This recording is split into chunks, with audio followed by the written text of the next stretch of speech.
Good morning, everyone. It's a privilege and honor to be back, to be able to speak to all of you. प्रभु यीशु मसीह में आप सबों को नमस्कार और वापस आप लोगों के बीच में आने का जो सौभाग्य मिला इसके लिए प्रभु का धन्यवाद करता हूं। And what you've been studying on these foundational doctrines is one of the most important things that a Christian will learn. और जो सिद्धांत, बुनियादी सिद्धांत जो हम लोग सीख रहे हैं इन सत्रों में, ये सबसे प्रमुख बातें होंगी उन हर विश्वासियों के लिए जिन्हें उन्हें सीखना होगा। Let's open our Bibles to Hebrews 5. आइए हम लोग अपने बाइबल को इब्रानियों उसका 5वां अध्याय खोलकर देखें। Hebrews 5, let's read from verse 12. इब्रानियों 5:12 से हम लोग पढ़ेंगे।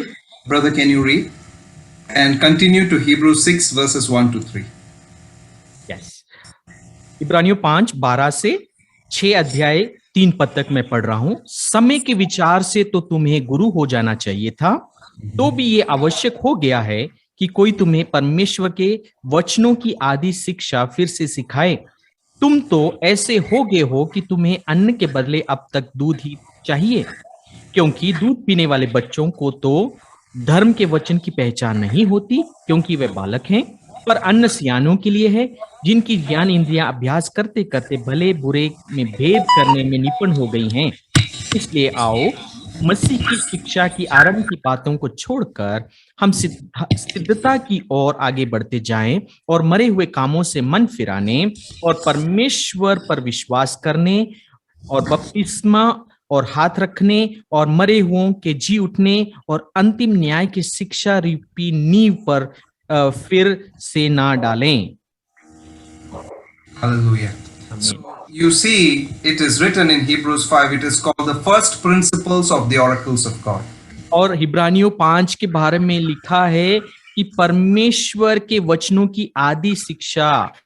That means that this is the ABCDs of God's word, the letters of the alphabet. देखिए, परमेश्वर के वचन के सिद्धांत, आदि शिक्षा। So this is called the letters of the alphabet of God's word. ये परमेश्वर के वचन के आ इ ई हैं। Hallelujah. And in chapter 6 verse 1 it is called the principles of the doctrine of Christ, which actually means the original teachings of Jesus Christ. और पहले अध्याय के 1 से 3 में जो देख सकते हैं वो हैं बुनियादी शिक्षाएं। So that means these are the original teachings of Jesus when he was on the earth. और इसका अर्थ ये है कि जब यीशु मसीह संसार में थे, उनके शिक्षाओं का जो क्रम था वो इसी प्रकार से था। So if anybody asks you what did Jesus teach his disciples, what was Jesus teaching when he was on the earth, he taught them these things. और अगर आपसे कोई पूछे कि यीशु मसीह ने जब इस संसार में थे वो उन्होंने क्या सिखाया, तो आप उन्हें इन बातों के विषय में बता सकते हैं। Hallelujah. So you need to know these are the same things Jesus taught his disciples. और आप जाने कि यही बातें हैं जो यीशु मसीह ने अपने शिष्यों को सिखाया।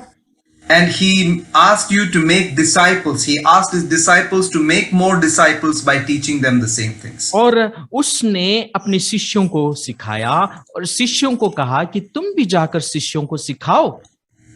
He said, make disciples by teaching them the same thing. और उसने कहा इन बातों को सिखाते हुए और लोगों को भी चेला बनाओ। Hallelujah. And that's why we are learning these things. और इसीलिए हम इन बातों को सीख रहे हैं। We saw there are 6 of them. हमने देखा कि 6 हैं वो। Repentance from dead works, faith towards God, baptisms, laying on of hands, resurrection from the dead, and eternal judgment. और वो है मरे हुए कामों से मन फिराना, परमेश्वर पर विश्वास करना, बपतिस्माओं, हाथ रखने और मरे हुए में से जी उठना, इन बातों के विषय में। So you finished the first one, repentance from dead works. हमने पहला जो सिद्धांत था वो है मरे हुए कामों से मन फिराना सीखा। And today we are looking at faith towards God. और अब हम लोग परमेश्वर पर विश्वास करने वाले सिद्धांत पर ध्यान कर रहे हैं। We are going to learn about faith today. और हम लोग आज विश्वास के बारे में सीखेंगे। So, is faith important? What is faith? Why are we studying these things? सो विश्वास क्या है, क्यों कर हम इन बातों को सीख रहे हैं? So go with me to the Old Testament, Habakkuk chapter 2 verse 4. सो मेरे साथ में आप लोग पुराने नियम में चलें और वो हबक्कुक की किताब है उसके दूसरे अध्याय में चलें Verse 4, read it, brother. और उसका चौथा पद, हबक्कुक 2 अध्याय 4 पद।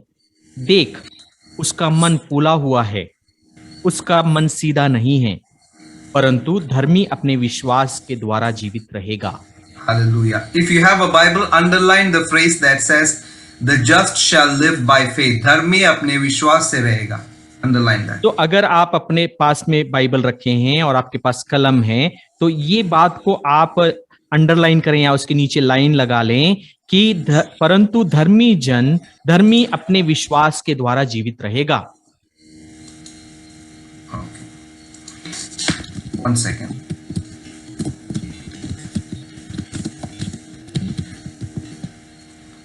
Sorry. And now go with me to Romans chapter 1 verse 17. Read the same thing. और आइए हम लोग रोमियो की पत्री उसमें जाएंगे। हम लोग रोमियो की पत्री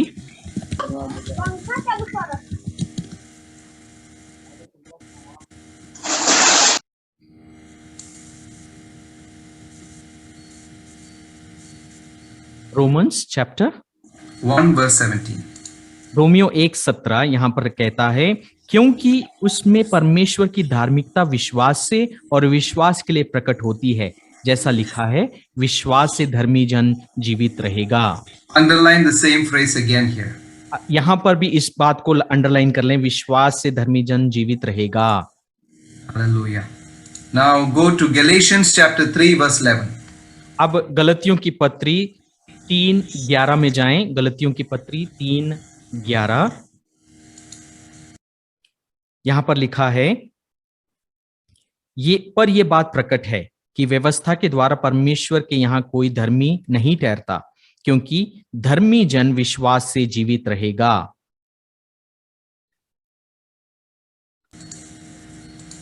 Underline the same thing there.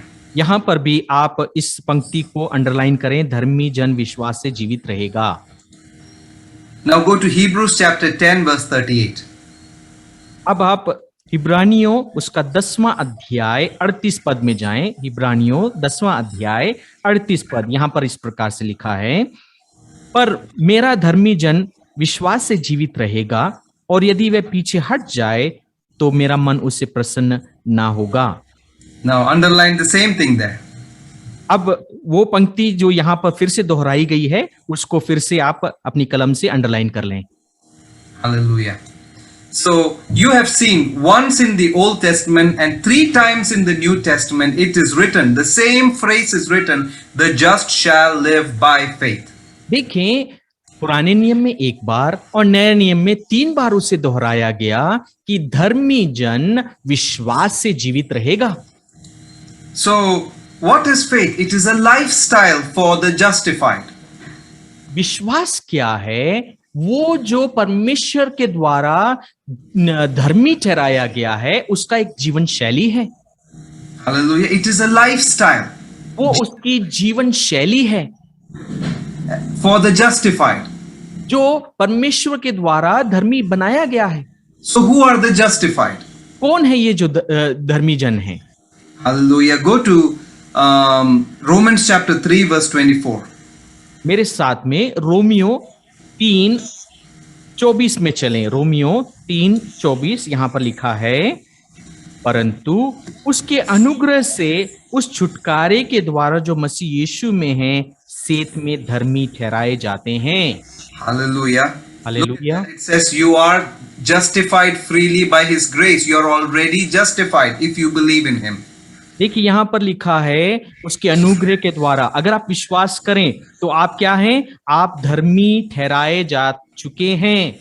Go to Romans 5 verse 1. Romeo 5:1 चलें। Romans 5:31 Verse 1. Verse 1. रोमियो 5:1 यहां पर लिखा है, अतः जब हम विश्वास से धर्मी ठहरे तो अपने प्रभु यीशु मसीह के द्वारा परमेश्वर के साथ मेल रखें। Hallelujah. So it says you are justified by faith.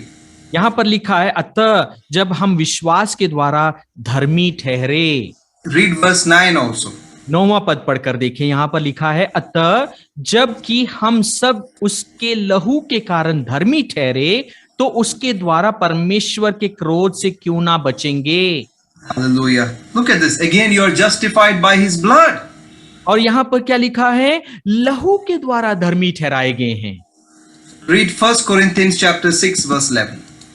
पहला कुरिन्थियों 6 अध्याय 11 पद को पढ़ते हैं। पहला कुरिन्थियों 6:11 यहाँ पर इस प्रकार से लिखा है, और तुम में से कितने ऐसे ही थे, परंतु तुम प्रभु यीशु मसीह के नाम से और हमारे परमेश्वर के आत्मा से धोए गए और पवित्र हुए और धर्मी ठहरे। Hallelujah. So, based on all these scriptures, you should know that if you have believed and called on the name of Jesus, you are justified. और इन वचनों को आधारभूत मानकर अगर आपने प्रभु यीशु मसीह पर विश्वास किया है तो आप धर्मी ठहराए गए हैं। Justified means just as if you have not done anything wrong. धर्मी ठहराया जाना ऐसा है मानो कि आपने कुछ गलत ना किया होगा। In the eyes of God, you are right with him. परमेश्वर की नजर में आप उसके सामने सही हैं। No matter what you have done, when you called upon Jesus, you are made righteous. आपने क्या कुछ ना किया हो, लेकिन जब आप यीशु मसीह को पुकारते हैं तो परमेश्वर आपकी सुनता है।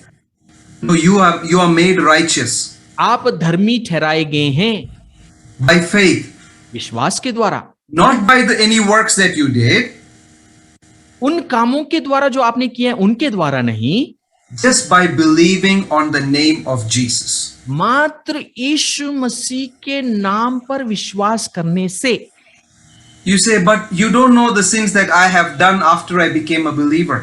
आप कहेंगे आपको नहीं मालूम, विश्वास करने के उपरांत भी मैंने कैसे पाप किए हैं। Oh, I have stolen things, I have lied, I have watched pornography, I have done so many things that I'm not supposed to do after being a believer.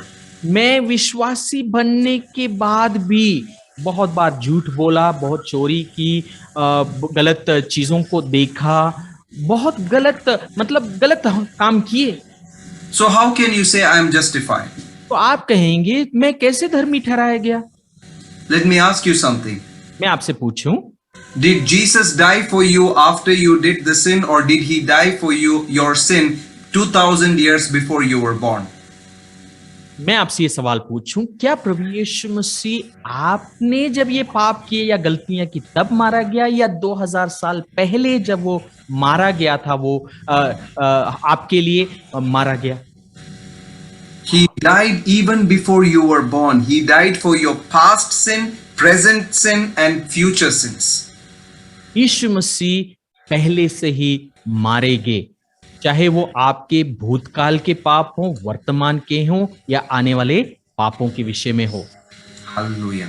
So, if you have called upon him, you are justified, you are righteous. आपने अगर उसको पुकारा है तो आप धर्मी ठहराए गए हैं। And faith is the lifestyle of the righteous. और विश्वास जो है धर्मी जन की जीवन शैली है। So that means this is your lifestyle. तो इसका अर्थ ये है, ये आपकी जीवन शैली है। Now go with me to Hebrews chapter 11 verse 6.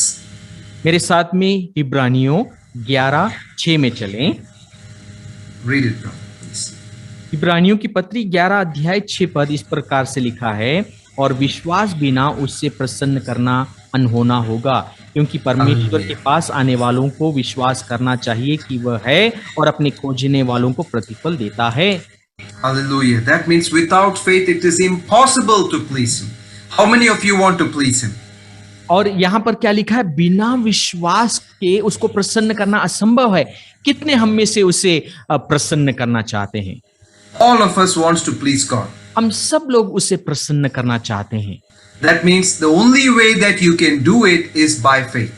और ये मात्र विश्वास के द्वारा ही किया जा सकता है There is no other way you can please God, only by faith. और कोई रास्ता नहीं है, मात्र विश्वास के द्वारा उसे प्रसन्न किया जा सकता है। Hallelujah. 2 Corinthians 5:9. दूसरा कुरिन्थियों 5वां अध्याय 9वां पद, दूसरा कुरिन्थियों 5वां अध्याय 9 पद यहां पर लिखा है, इस कारण हमारे मन की उमंग ये है कि चाहे साथ रहें चाहे अलग रहें, पर हम उसे भाते रहें। Hallelujah. So here Paul is saying it is our aim to be pleasing to him. यहां पर पौलुस कहता है हमारा ये बिंदु है या हमारा लक्ष्य है कि हम उसे भाते रहें। And how do you please him? Only by faith. आप कैसे उससे भाते रहेंगे या उससे आप प्रसन्न करेंगे? केवल विश्वास के द्वारा। Romans 14:23. रोमियो 14 का 23 यहां पर इस प्रकार से लिखा है, परंतु जो संदेह करके खाता है वह दंड के योग्य ठहर चुका, क्योंकि वह विश्वास से नहीं खाता, और जो भी कुछ विश्वास से नहीं वो पाप है। Underline the last part of that. Whatever is not of faith is sin. जो कुछ विश्वास से नहीं वो पाप है। इस बात को आप लाइन लगा लें इस पंक्ति के ऊपर, जो कुछ विश्वास से नहीं वह पाप है। Hallelujah. So that means this faith is so important to God that the only way to please him is by faith, and whatever you do that is not of faith is sin. और इसीलिए परमेश्वर के सम्मुख विश्वास इतना प्रमुख है, और ये विश्वास होना बहुत आवश्यक है, और अगर आप विश्वास से नहीं करते हैं तो वो सब कुछ पाप होगा। So I want to say something to you that may shock you. आपको मैं एक बात कह दूं जिससे आप शायद बहुचकित हो जाएं। You may think that lying is a sin, stealing is a sin, doing dirty things is a sin. Yes, in the eyes of the world, all those things are sin. हाँ, झूठ बोलना पाप है, चोरी करना पाप है, गलत चीजें देखना पाप है, संसार की नजर में वो सब क्या है? गलत है। And they separate you from God. और ये जो बातें हैं परमेश्वर से आपको अलग करती हैं। But in the eyes of God, the greatest sin is doing anything without faith. लेकिन परमेश्वर के सम्मुख विश्वास के बिना कुछ भी किया जाए वो पाप होगा। That is how God looks at things. इस प्रकार से परमेश्वर देखता है उन्हें। Because if you do something without faith, you are not pleasing him. क्योंकि बिना विश्वास के आप कुछ भी करें आप उसे प्रसन्न नहीं कर रहे हैं। You try going to church without faith, you are not pleasing him. आप विश्वास के बिना कलीसिया जाएं तो आप उसे प्रसन्न नहीं कर रहे। You attend prayer meeting without faith, you are not pleasing him. आप विश्वास के बिना एक प्रार्थना सभा में सम्मिलित हो रहे हैं तो आप उसे प्रसन्न नहीं कर रहे। You do praise and worship without faith, you are not pleasing him. आप बिना विश्वास के आराधना स्तुति कर रहे हैं तो आप उसे प्रसन्न नहीं कर रहे। See, whatever you do, if it is not in faith, you are not pleasing God. You are simply doing something to show off to others. जो कुछ बिना विश्वास के आप कर रहे हैं वो मात्र दिखावे के लिए होगा कि दूसरे को आप प्रसन्न करें, But you are not pleasing God. परंतु आप परमेश्वर को प्रसन्न नहीं कर रहे हैं। You may be trying to please your pastor and the people around you, but you are not pleasing God. आप आसपास के लोगों को या आपके पासबान को प्रसन्न कर रहे हो, परंतु परमेश्वर को नहीं।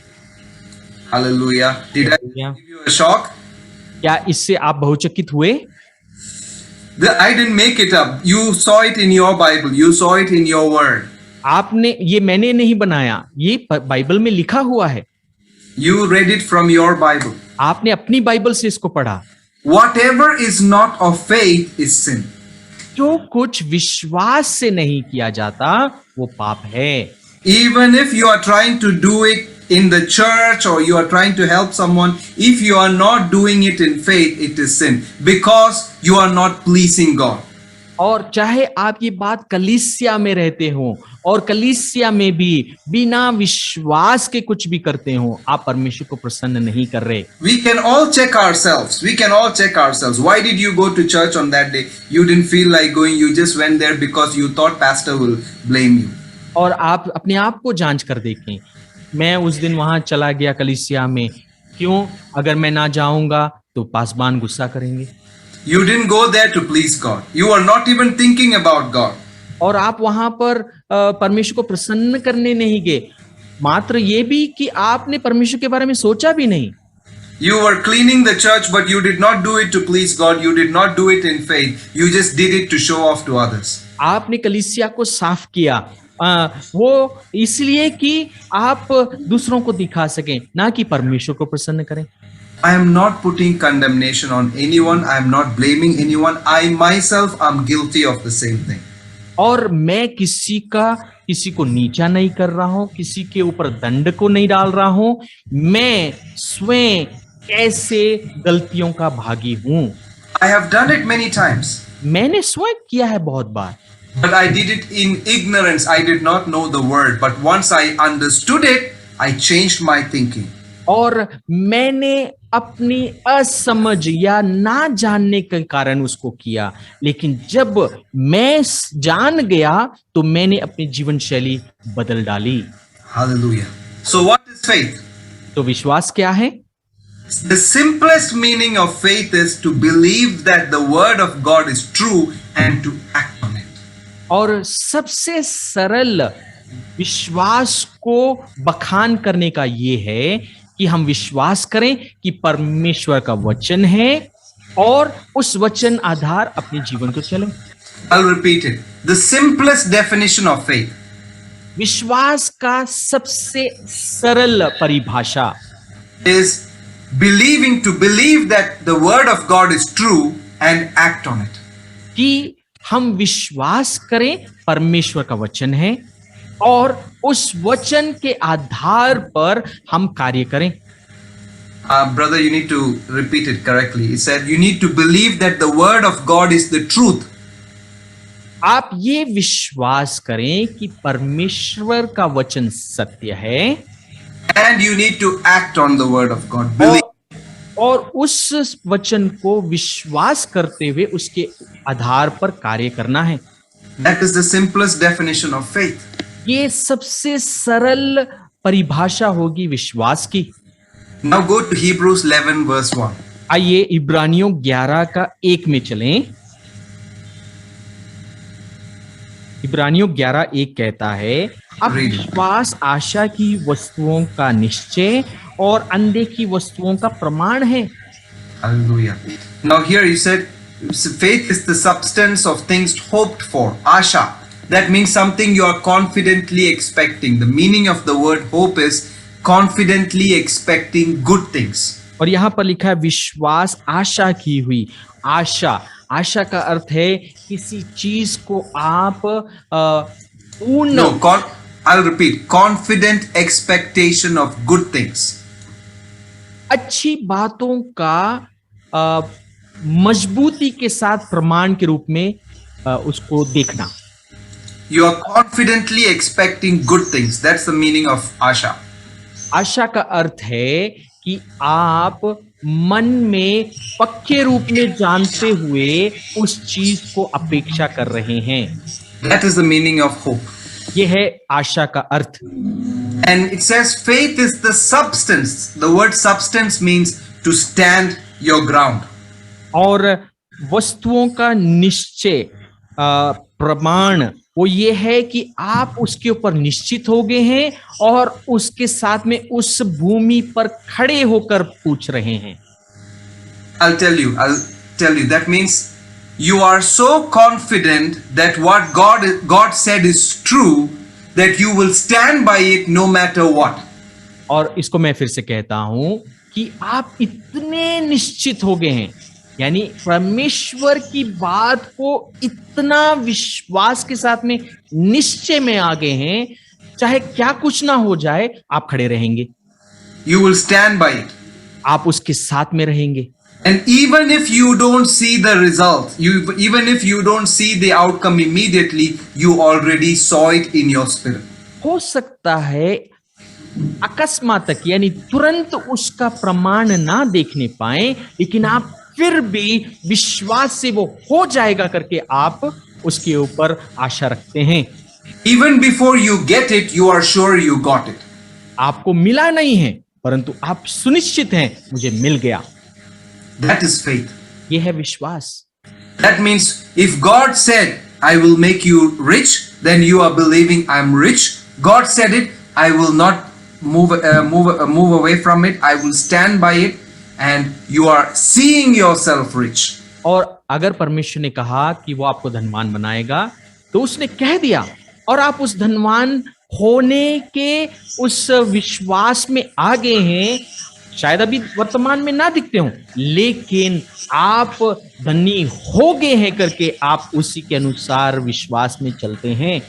If God said you are healed, you believe and you stand by it, irrespective of the pain that you feel in your body, you still believe, God said it, I am healed. So I'm expecting to be healed. और अगर आप अस्वस्थ हैं और आपने चंगाई के लिए मांगा और आपने चंगाई प्राप्त कर लिया है करके निश्चित हो जाते हैं, चाहे दर्द महसूस हो रहा है, लेकिन आपने विश्वास कर लिया, सुनिश्चित हो गए, प्रभु ने कहा मैं चंगा करता हूं, तो आप चंगे हो गए हैं।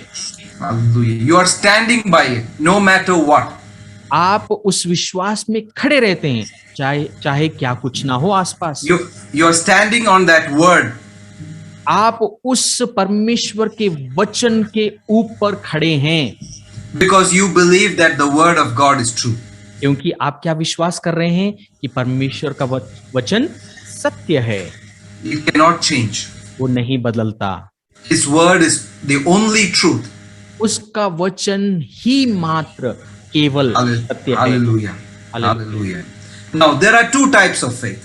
देखिए, दो प्रकार के विश्वास हैं, Two different types of faith. दो विभिन्न प्रकार के विश्वास। Human faith and God kind of faith. पहला मानवीय विश्वास और दूसरा परमेश्वर का विश्वास। I'll repeat, human faith and God kind of faith. मानव का विश्वास या मनुष्य का विश्वास और परमेश्वर के सरीखे का विश्वास। So what is the difference between these two? इन दोनों में क्या अंतर है? Human faith is based on your 5 senses. जो मनुष्य का विश्वास है वो 5 इंद्रियों के आधार पर है। What you can see, what you can touch, what you can taste, what you can smell, what you can hear.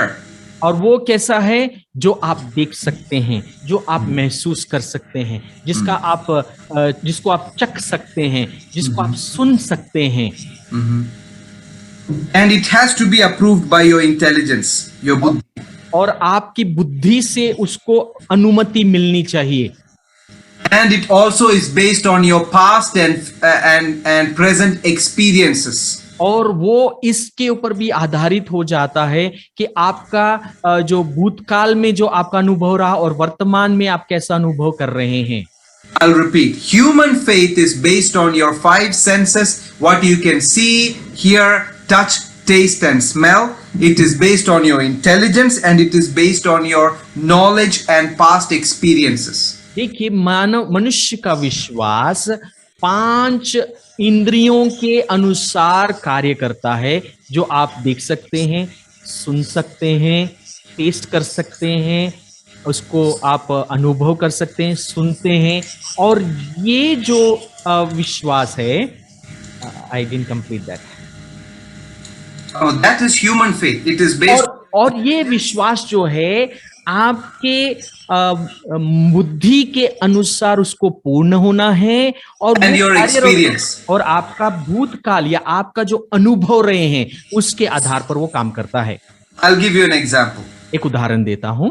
If Pastor Peter invites me to his house, अगर उदाहरण के रूप में भाई पीटर मुझे अपने घर पे न्योता देते हैं and he shows me a chair and asks me to sit on the chair, और वो मुझे एक कुर्सी दिखाते हैं और कहते हैं आप उस कुर्सी पर बैठ जाएं, and if I see that the chair has only 3 legs, one leg is broken, will I sit on the chair? और आप मैं देखता हूं कि जिस कुर्सी पर उन्होंने मुझे बैठने को कहा है उसमें तो 3 ही पांव हैं, चौथा पांव नहीं है, तो क्या मैं उस कुर्सी पर बैठूंगा? The fourth one is broken. जो चौथा वाला पैर है वो टूटा हुआ है, Will I sit on that? क्या मैं उस पर बैठूंगा? No. नहीं। Why? क्यों? Because with my senses I can see that one leg is not there, it is not stable, and with my intelligence and my experience, I know if I sit on it, I will fall. तो क्या है कि मेरी ज्ञान इंद्रियां यानी देखने के कारण मैं जान चुका हूं कि वो टूटा हुआ है, और मेरी जो बुद्धि है वो बोलती है और मेरा जो अनुभव रहा है, अगर मैं टूटी हुई कुर्सी पर बैठूंगा तो मैं गिर पड़ूंगा। But if I see that the chair is okay, four legs are there, my buddhi will tell me it is okay, I can sit on it based on my experience. And I know, I believe in pastor that he will not make me sit on a broken chair. और मैं देखता हूं कि वो चार पांव उसके सलामत हैं, अच्छी कुर्सी है, और मेरी बुद्धि जो है वो कहती है कि आप बैठ सकते हो, मेरा अनुभव भी कहता है कुर्सी सलामत है, बैठा जा सकता है, और ये भी कि मैं इस भाई के उस बात पर भी विश्वास करता हूं कि वो मुझे ऐसी कुर्सी पर नहीं बिठाएगा जिस पर बैठने से मैं गिर जाऊं। Hallelujah. See, that is human faith, based on my senses, based on my intelligence, based on my experience. देखिए, ये है मनुष्य का विश्वास जो मेरे बुद्धि और मेरे अनुभव और मेरी इंद्रियों के कारण है। How many of you have traveled on a train? कितने लोगों ने रेल की यात्रा की है? You go in a train, what is the guarantee that that driver of the train will take you to the right destination? आप जब एक रेल यात्रा पे जाते हैं, आपको क्या गारंटी है कि जो उस ट्रेन का जो चालक है वो आपको आपके सही गंतव्य स्थान पर ले जाएगा? Do you know the driver of the train? क्या आप उस ट्रेन के चालक को जानते हैं? Is he your brother? Is he your brother-in-law? Is he your mama? क्या वो आपका भाई है या जीजा है या मामा है? You don't know him. आप उसे नहीं जानते हैं, But still you travel on the train believing that it will take you to your right destination. परंतु फिर भी आप उसके ऊपर इस रेल पर यात्रा करते हैं क्योंकि आप जानते हैं वो आपको अपने गंतव्य स्थान पर लेकर जाएगी। How? क्यों? कैसे? Based on your knowledge, based on your trust in the railway system, and based on your experience. और वो कारण क्या है? कैसे? कि आप भारतीय रेल की कार्यनीति पर और आपके अनुभव पर, आपके ज्ञान के अनुसार आप जानते हैं कि वो आपको लेकर जाएगी। Hallelujah. This is human faith. ये है मानव का विश्वास। Hallelujah. Now what is God kind of faith?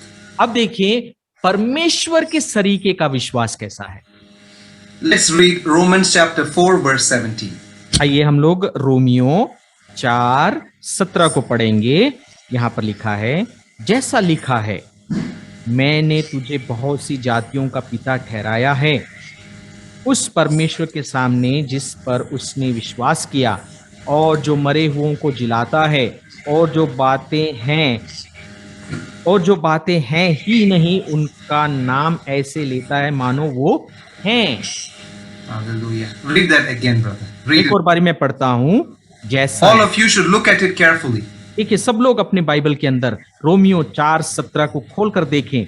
जैसा लिखा है, मैंने तुझे बहुत सी जातियों का पिता ठहराया है, उस परमेश्वर के सामने जिस पर उसने विश्वास किया, और जो मरे हुओं को जिलाता है, और जो बातें हैं ही नहीं, उनका नाम ऐसे लेता है कि मानो वे हैं।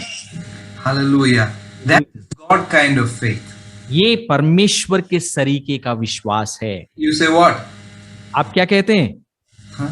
It means God kind of faith calls those things which are not there as though they were. वो कैसा है? वो ऐसा है जैसे आप उन चीजों को बोलते हैं या बुलाते हैं जो नहीं हैं पर वे हैं। That is God kind of faith. ये परमेश्वर का विश्वास है, परमेश्वर के सरीके का विश्वास। You'll say, I don't understand, brother. आप कहेंगे नहीं भाई, मैं ये नहीं समझ पाया। So let me ask you a question. मैं एक सवाल आपसे पूछता हूं। How many of you have seen Jesus? कितनों ने यीशु मसीह को देखा है? How many of you have touched Jesus? कितनों ने यीशु मसीह को छुआ है? How many of you were there in Jerusalem when Jesus did the miracles in Galilee, in Nazareth? कितने यीशु मसीह के साथ में थे जब यीशु मसीह गलील में था, नासरत में था, जब उसने चिन्ह और चमत्कार किए? How many of you saw Jesus on the cross when the Romans were hanging him? कितनों ने यीशु मसीह को उस कलवरी क्रूस पर देखा जब रोमी सैनिक उसको वहां पर लटका रहे थे? Were you there when they declared that he died? Were you there when they pierced his side? Were you there when they took his body down and buried him? क्या आप वहां पर थे जब उन्होंने उन्हें उस क्रूस पर टांगा, उसके पंजर में भाले को भेदा, जब उसको उन्होंने कहा कि ये मर चुका है, क्या आप वहां पर थे? Did you see his body buried there?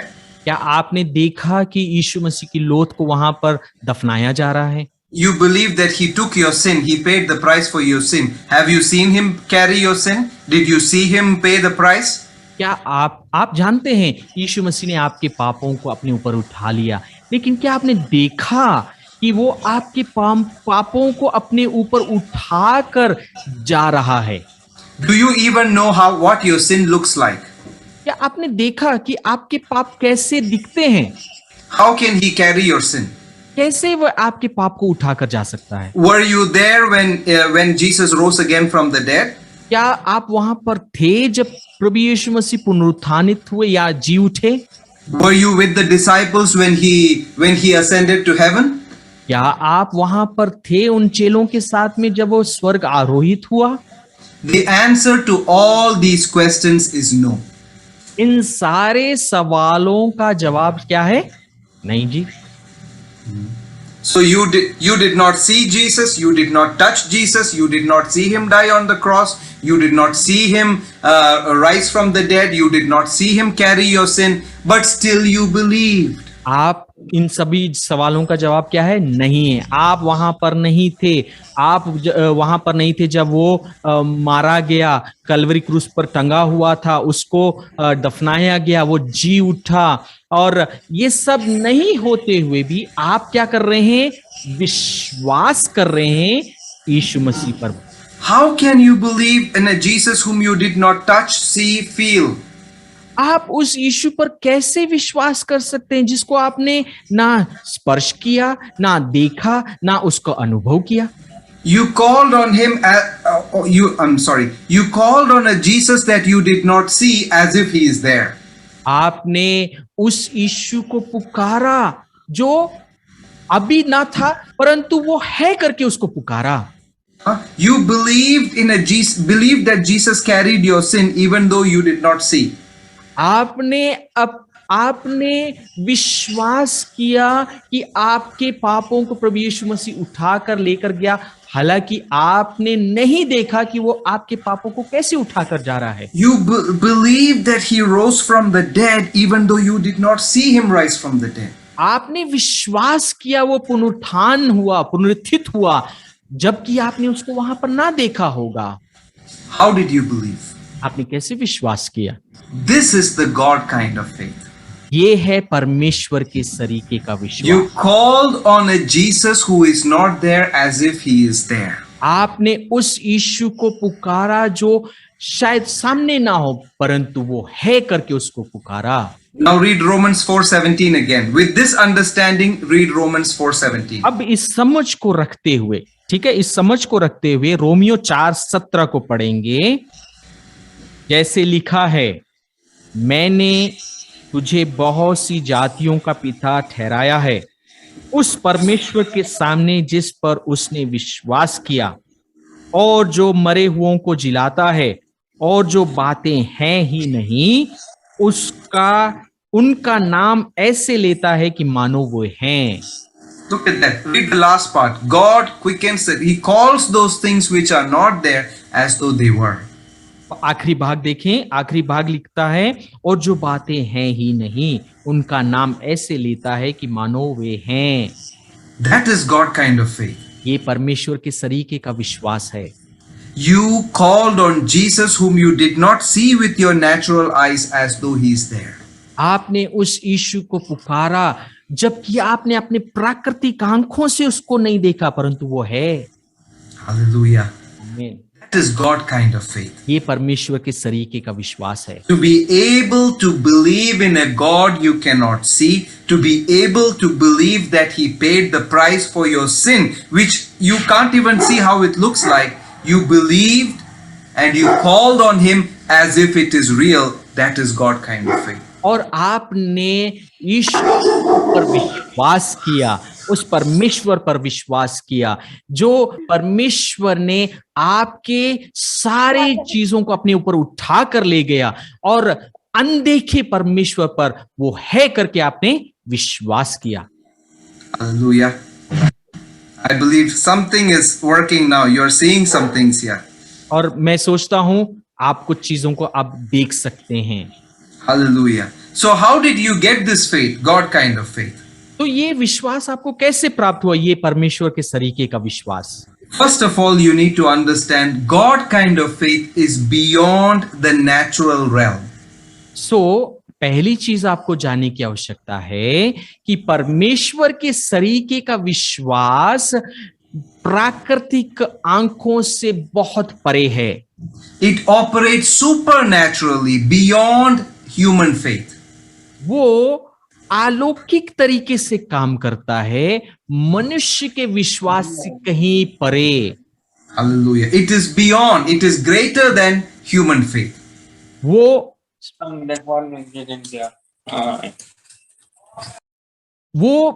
मनुष्य के पाप से परे काम Not करता sin. है। Human faith. It is beyond human faith. It is greater than human faith.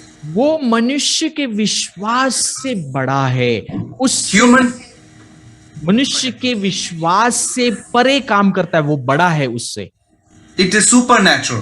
वो अलौकिक है। Human faith is natural, based on your senses, what you can touch, your intelligence. But God kind of faith is greater. और मनुष्य का विश्वास क्या है? वो प्राकृतिक है, उस आधार पर जैसे आपकी ज्ञान इंद्रिया, आपकी इंद्रियां काम करती हैं, परंतु परमेश्वर के सरीखे का विश्वास अलौकिक तौर से काम करता है। Now, how do you receive this? तो आप ऐसा विश्वास कैसे प्राप्त करते हैं? Go to Ephesians chapter 2, verse 8 and 9. Read it, please. आइए इफिसियों की पत्री उसका दूसरा अध्याय उसका 8 और 9 पद को पढ़ेंगे। इफिसियों की पत्री 2 अध्याय 8 और 9। यहां पर इस प्रकार से लिखा है, क्योंकि विश्वास के द्वारा अनुग्रह ही से तुम्हारा उद्धार हुआ है, और ये तुम्हारी ओर से नहीं वरन परमेश्वर का दान है, और ना कामों के कारण ऐसा ना हो कि कोई घमंड करे। Hallelujah. It says, verse 8 says, by grace are you saved through faith, and that is not of yourself, it is the gift of God. और 8वां वचन कहता है कि अनुग्रह ही से, क्योंकि विश्वास के द्वारा अनुग्रह ही से तुम्हारा उद्धार हुआ है, ये तुम्हारी ओर से नहीं वरन परमेश्वर का दान है। So, let me ask you, it says it is a gift of God. तो यहां पर मैं आपसे इस सवाल पूछता हूं, ये परमेश्वर का क्या है? एक दान है। What is the gift? तो दान क्या है? From this verse, tell me what is the gift? तो इस वचन के अनुसार मुझे बताएं दान क्या है? What is the gift that God gave you? आपको कौन सा दान परमेश्वर ने दिया है?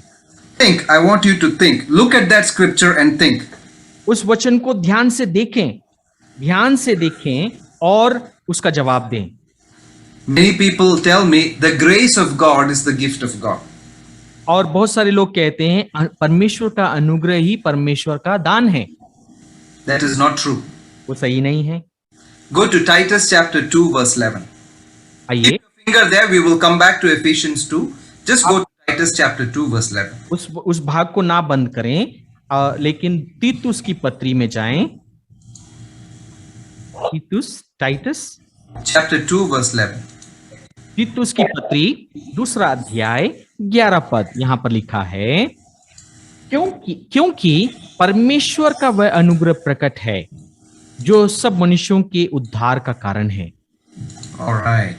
It says The grace of God that brings salvation is appeared to all men.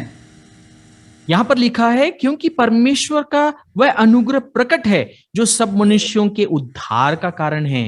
That grace is appeared to all men. It is for everyone. उसका अनुग्रह सब मनुष्यों के लिए है, वो प्रकट है, Everybody. सबके लिए है। But the question is, लेकिन सवाल है, everybody saved? क्या सब The लोग? grace for salvation is open to everyone, but is everyone saved? उद्धार का अनुग्रह तो सबके लिए मिला है, ठीक है, लेकिन क्या सब लोग बच गए हैं? Think. सोचे, The grace is for everyone, but not everybody is saved. अनुग्रह सबके लिए है, परंतु क्या सब लोग बच गए हैं? Now go back to Ephesians 2. तो अब आइए इफिसियों की दूसरी पत्री में चले, दूसरे अध्याय में जाएं। Keep that in mind. तो तीतुस की वो बात को अपने मन में बनाए रखें। Now read verse 8 again. अब 8वें पद को फिर से पढ़ें। क्योंकि विश्वास के द्वारा अनुग्रह ही से तुम्हारा उद्धार हुआ है, और ये तुम्हारी ओर से नहीं वरन परमेश्वर का दान है। So if grace is the gift, then everybody should be saved. अगर अनुग्रह ही दान है तो सबको तो बच जाना चाहिए था। But the grace is not the gift. तो अनुग्रह दान नहीं है। Grace is given to all men freely. अनुग्रह सब मनुष्यों को सेत में दिया गया है। But the gift is the faith. दान क्या है उसमें? विश्वास। That you are saved by grace through faith. आप अनुग्रह के विश्वास के द्वारा अनुग्रह ही से बचाए गए हैं। And that faith is the gift of God. और ये विश्वास है जो परमेश्वर का दान है। That faith is God kind of faith. और ये विश्वास परमेश्वर के सरीके का विश्वास है। Are you getting this? क्या आप इसको समझ पा रहे हैं? It is not human faith. It is God kind of faith. So you can call on a Jesus whom you did not see. You can believe that he died for you. That is the gift of God. और देखिए ये परमेश्वर के सरीके का विश्वास है। आप परमेश्वर को पुकारते हैं और ये परमेश्वर का दान है, यानी विश्वास। The grace of God sent Jesus to die for you 2000 years ago, even before you were born. देखिए परमेश्वर का अनुग्रह ही था जिसने प्रभु यीशु मसीह को 2000 वर्ष पहले कलवरी क्रूस पर मरने के लिए भेजा। He sent him for you and for me. उसने मेरे और आपके लिए उसको भेजा। Even before you did your first sin, he paid the price for your sin. इससे पहले कि आप पहला पाप करते, है ना, उसके लिए उसने पहले से उस मूल्य को चुका दिया। Even before you were born, even before you committed your first sin, Jesus paid the price for your sin. इससे पहले कि आप जन्म लेते या पाप करते, पर प्रभु यीशु मसीह ने उस पाप का मूल्य चुका दिया। And he did it for the whole world, for everyone. उसने संपूर्ण संसार के लिए इस बात को किया। But is everybody accepting it? क्या ये सब लोग क्या इसको कबूल कर रहे हैं? No. नहीं। So how do you accept it? तो आप कैसे उसको मान लेते हैं या उसको? To accept it, you need God kind of faith. So उसको मान लेने के लिए आपको परमेश्वर के सरीके का विश्वास होना है। Which will call those things which are not there as though they are. और वो बातों को ऐसे बुलाए कि जैसे वो हैं, परंतु है नहीं, परंतु उनको उस प्रकार से बुलाता है जैसे वो हैं। So for you to call upon Jesus whom you did not see, you need God kind of faith. So उस यीशु को पुकारना जिसको आपने नहीं देखा, आपको परमेश्वर के सरीके का विश्वास होना होगा। And that faith is given to you as a gift. और ये विश्वास जो है आपको दान के रूप में दिया गया है। And when do you receive it? तो आपको ये दान कब मिलता है? When you hear the gospel. जब आप सुसमाचार को क्या करते हैं? सुनते हैं। And you repent. और आप मन फिराते हैं। Now you know why repentance comes first. इसीलिए आपको अब मालूम पड़ा कि मन फिराना पहले क्यों आता है। Because repentance means to change your thinking. क्योंकि मन फिराना क्या है? आपका मन का परिवर्तन होना है। Hallelujah. Hallelujah. You heard the gospel of Jesus for the first time you heard the good news, and that made you change your thinking, and the moment you changed, that faith to believe in a Jesus, to call upon him whom you did not see, was given to you as a gift. और आपने प्रभु यीशु मसीह का सुसमाचार सुना, यीशु मसीह का शुभ संदेश आपके पास आया, आपने मन फिराया यानी मन परिवर्तन किया, और उसके बाद उस विश्वास में परमेश्वर को पुकारा, जो परमेश्वर के सरीखे का विश्वास है, उस विश्वास से उसे आपने पुकार लिया। Go to Romans 10:17. आइए रोमियो 10:17 में जाएं। रोमियो 10:17। अतः विश्वास सुनने से और सुनना मसीह के वचन से होता है। Hallelujah. Faith comes by hearing God's word. विश्वास कैसे आता है? परमेश्वर के वचन के सुनने के द्वारा। You heard the gospel, that is God's word. आपने यीशु के शुभ संदेश को सुना, वो है परमेश्वर का वचन। And then you changed your mind, you changed your thinking. और फिर आपने क्या किया? अपने मन को बदला।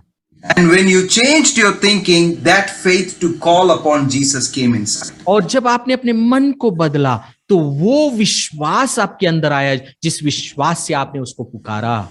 Hallelujah. You did not see him, but you called him. आपने उसको नहीं देखा, परंतु आपने क्या किया? उसे पुकारा। You called him as though he is there. You said, Jesus, I believe. Take me, I believe. और आपने क्या किया? आपने विश्वास किया, प्रभु आप मुझे ले लें, आप मुझे थाम लें। You cannot see him, you cannot touch him, still you called on him as though he is there. आपने उसको ना स्पर्श किया, ना उसको देखा, परंतु आपने विश्वास किया वो है। Hallelujah. This is God kind of faith. ये परमेश्वर के सरीखे का विश्वास। And it is given to you when you call upon Jesus. So when you changed your mind. और आपको ये तब दिया जाता है जब आप अपने मन को बदलते हैं। It is the faith of God. ये परमेश्वर का विश्वास है। That is how God operates. ये है तरीका जिससे परमेश्वर काम करता है। And he gave it to you. और वो उसने आपको दिया। Hallelujah. So you have now received God's faith to call upon God. सो आपको विश्वास, परमेश्वर का विश्वास मिल गया और आपने परमेश्वर को पुकारा। Hallelujah. And your life is changed. और आपका जीवन बदल गया। So this is the basic of faith. और ये विश्वास की आधारभूत बातें हैं। There's a lot more to talk about this. You will understand that you already have the faith of God in the next class. Our time is up. और बहुत सारी बातें इस विश्वास के बारे में सीखने की, और आपको ये विश्वास मिला है, आपने विश्वास करने से इस विश्वास को पाया है। हम आगे इसको सीखेंगे। समय इस सत्र का समाप्त हो रहा है। But now you understood there are two types of faith. सो अब आपको मालूम हो गया कि दो प्रकार के विश्वास हैं, Human faith and God kind of faith. मनुष्य आधार विश्वास और परमेश्वर के सरीखे का विश्वास। Human faith is based on your senses, what you can touch, feel, your intelligence and your experience. और आप जान पाए कि मनुष्य का विश्वास कैसा है, वो आपकी इंद्रियों के अनुसार है, जिसको आप महसूस, देख और सूंघ सकते हैं, उसको चख सकते हैं, और वो मानव के बुद्धि के अनुसार और अनुभव के अनुसार काम करता है। God kind of faith is supernatural. It is beyond your natural senses. और परमेश्वर के सरीखे का विश्वास अलौकिक विश्वास है और मनुष्य के सोच के परे अलौकिक तरीके से काम करता है। It originates from the word of God. It comes when you hear the word of God. और उसका उत्पन्न होना, उस परमेश्वर के सरीखे का विश्वास का उत्पन्न होना परमेश्वर के वचन के सुनने के द्वारा होता है। It comes when you hear the word of God. वो आता है आपके पास में वो विश्वास जब आप परमेश्वर के वचन को सुनते हैं। Hallelujah. And without this faith, you cannot please God. और ऐसे विश्वास के बिना आप परमेश्वर को प्रसन्न नहीं कर सकते हैं। And everything that you do should be in faith. और जो कुछ आप करें वो विश्वास के साथ में हो। You go to church, it should be in faith. You spend time with your children, it should be in faith. You pray, it should be in faith. You do things at home, it should be in faith. Trusting God to equip you in everything. और आप जब कलीसिया जाते हैं आप विश्वास के साथ जाते हैं। आप जब अपने बच्चों के साथ में आप विश्वास के साथ होते हैं। जब आप परमेश्वर के सामने प्रार्थना करते हैं आप विश्वास के साथ में करते हैं। विश्वास के द्वारा परमेश्वर के सम्मुख रहते हैं। Hallelujah. I believe you understood this. Let me just pray for you. मैं सोचता हूं आपने इस बात को समझा है। मैं आपके लिए प्रार्थना करना चाहता हूं। Father, I have spoken your word. Thank you, Lord, for everyone who is under the sound of my voice. Holy Spirit, thank you for opening the eyes of their understanding. They will see the truth, and the truth is setting them free. In Jesus' name, all of them shall bear fruit. None of them will perish. In the name of Jesus. Amen, amen, amen.